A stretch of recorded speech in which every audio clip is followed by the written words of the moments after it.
नमस्कार, सभी का स्वागत है न्यूज़ बिहार पे। मैं रत्नेश पांडे। बिहार की राजनीति में इन दिनों मुख्यमंत्री नीतीश कुमार की चर्चा खूब हो रही है। कारण है, कभी नीतीश कुमार को उपराष्ट्रपति का उम्मीदवार बताया जा रहा है तो कभी नीतीश कुमार को राष्ट्रपति का उम्मीदवार बताया जा रहा है। बीते दिनों जब मीडिया से बातचीत हुई नीतीश कुमार की, तो जब मीडिया ने सवाल किया कि क्या आप राष्ट्रपति या उपराष्ट्रपति बन सकते हैं, तो इस बात से उन्होंने हालांकि इनकार कर दिया, लेकिन राज्यसभा जाने की बातचीत कर दी, जिसके बाद से अब ये कयास लगाए जा रहे हैं कि नीतीश कुमार जो है वो केंद्र की तरफ रुख कर सकते हैं।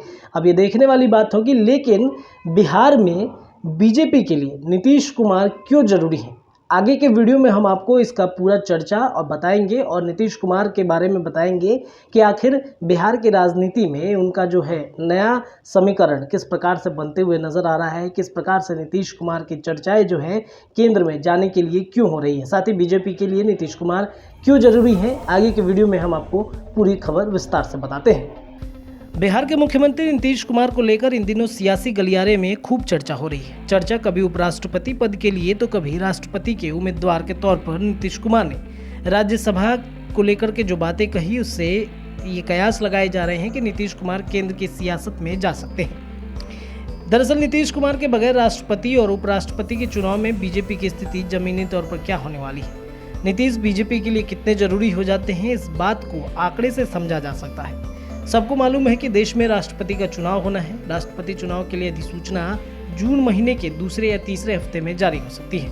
राष्ट्रपति उपराष्ट्रपति चुनाव को लेकर राजनीति सरगर्मी बढ़ी हुई है। एनडीए के पास संख्या बल तो है, लेकिन इस चुनाव में जीतने के लिए जो आंकड़े चाहिए उससे एनडीए थोड़ा कम है। ऐसे में पार्टी के बड़े नेताओं की संख्या बल जुटाने का लक्ष्य दिया गया है। विधानसभा में बीजेपी और उसके गठबंधन दलों की स्थिति को देखते हुए एनडीए का पलड़ा भारी माना जा रहा है, लेकिन इसके बावजूद राष्ट्रपति चुनाव के लिए 9000 वोट एनडीए के पास कम।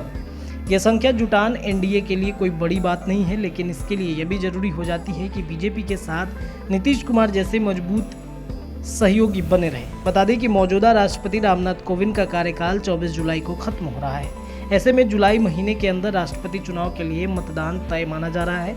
उपराष्ट्रपति चुनाव के लिए लोकसभा और राज्यसभा के सांसद ही मतदान करते हैं। इन दोनों सदनों में एनडीए के पास पर्याप्त बहुमत है, लेकिन राष्ट्रपति के लिए जो निर्वाचन मंडल होता है उससे संसद के दोनों सदनों के सदस्यों के साथ साथ विधानसभा के सदस्य भी मतदान करते हैं।